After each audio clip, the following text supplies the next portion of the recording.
La violence des mots. Vous savez, les mots ont un poids.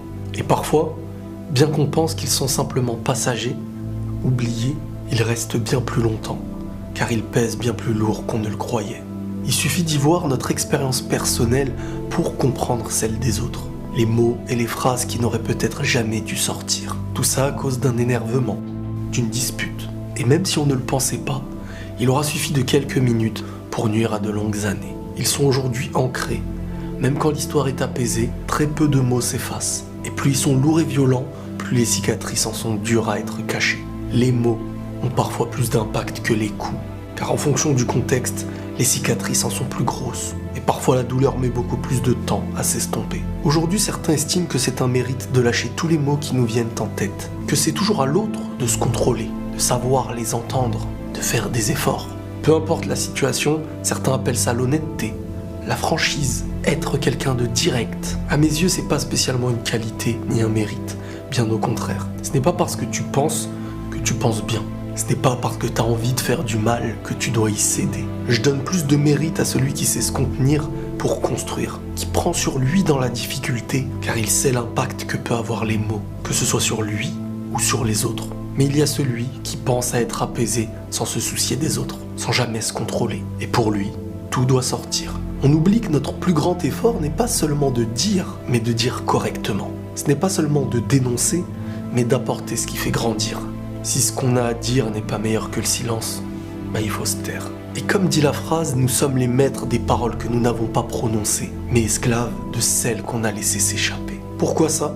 Car il suffit de quelques secondes pour nuire à des années. Une mauvaise phrase peut stopper beaucoup de choses. Les mots remplis de haine sont violents, et ils ne s'oublient pas facilement. Parfois on pense même qu'ils nous donnent certaines réponses. Même si tout le monde peut se tromper, il y a des erreurs qui sont dures à oublier. Et plus le poids est lourd, plus il nous rappelle.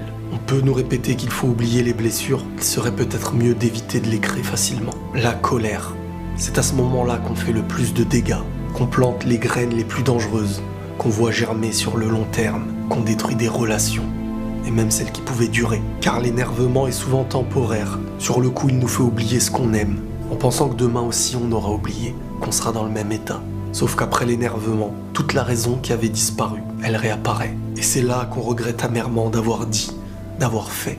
Il dépend parfois de nous pour perdre quelque chose, mais il ne dépend pas toujours de nous pour la récupérer. Après certaines colères, c'est là qu'on se rend compte qu'on a fait germer la mauvaise graine, celle qu'on avait plantée nous-mêmes. Ces résultats en sont bien tristes et ils portent nos responsabilités. Vous savez, pour réussir à entretenir quelque chose, la première règle, c'est de réussir à contrôler nos bouches. C'est un grand pas vers la réussite. L'honnêteté, elle ne doit servir que à celui à qui on la donne. Car si elle sert à nourrir notre ego, on aura perdu.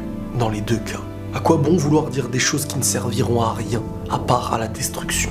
Parfois on fait semblant de les avoir oubliés, alors qu'ils sont toujours dans nos cœurs. Ils sont présents pendant des années. Le poids des mots est un fardeau. Le silence vaut mieux que ce qui en est pire, c'est-à-dire mieux que beaucoup de choses. C'est un travail de tous les jours, car dans la colère, nul ne peut assurer que ce qu'il dira ne va pas nuire. Si on était réellement conscient de l'impact de nos bouches, de nos paroles, on resterait la bouche fermée un peu plus longtemps. Prenez tous soin de vous et la paix sur vous.